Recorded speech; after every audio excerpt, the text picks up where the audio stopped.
welcome to this, the first Who's He video podcast, a series of occasional podcasts covering topics that we wouldn't normally cover on our audio show.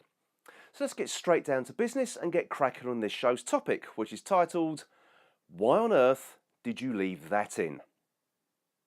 As we all know, Doctor Who was and still is made on an extremely tight schedule.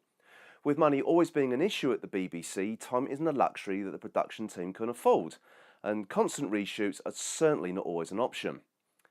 In what is now referred to as the classic era of Doctor Who, strict rules applied wherein that the studio and technicians would shut down and finish bang on 10 PM, with the lights being turned out whether they were still recording or not. This must have been extremely frustrating for the production teams of the time, which were headed up by showrunners such as Barry Letts, Philip Hinchcliffe and John Nathan Turner.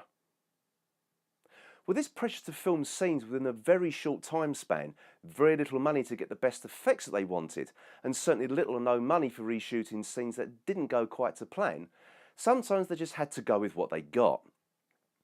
But when it was transmitted, we didn't always notice the little things that went wrong. It was broadcast on a Saturday tea time and then we never saw it again, as Doctor Who was never ever repeated. It wasn't until Doctor Who started being released on VHS and certainly on DVD that fans were able to watch or re-watch these serials for the first time. Now, with the release of Doctor Who on this media, it's given us the opportunity to pore over every detail. We can freeze frame scenes or watch scenes a frame at a time if you want to, and it leaves us all wondering, why did they leave a particular mistake in? But does this ruin the magic somewhat? Because this can lead the most obsessive and cynical fans to exploit every single mistake, to take their gaze away from actually watching the show to looking for mistakes and entering them into their personal database for use later, just in case they should ever meet a star of the show and prove to them just how clever they are for pointing out the show's shortcomings. Yep, I'm quite sure they'll thank you for that. But just to show that I'm not above this myself, I do have my personal favourite mishaps.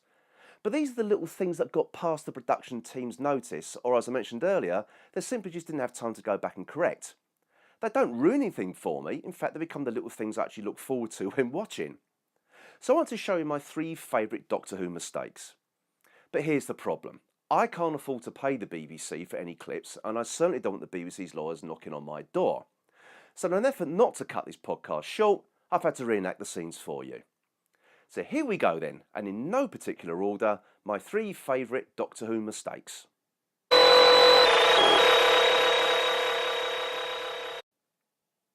Yes, sir.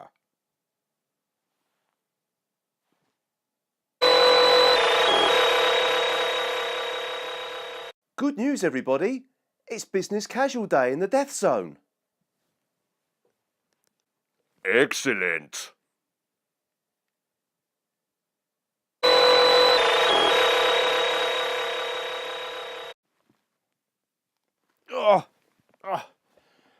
Yes, for the last 3,000 years, I've been Sutek's personal cushion holder and personal plaything. I wish he'd hurry up and buy some Velcro with this bloody cushion, though. I could just be his personal plaything then.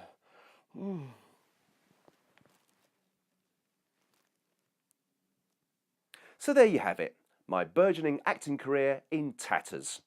But remember one thing, don't let these mistakes ruin Doctor Who for you. In fact, embrace them for what they are. The evidence of a group of talented people who are working under extreme pressure to bring us Doctor Who each year with very little money and very little time, but with a lot of love and passion for what they did. See you next time.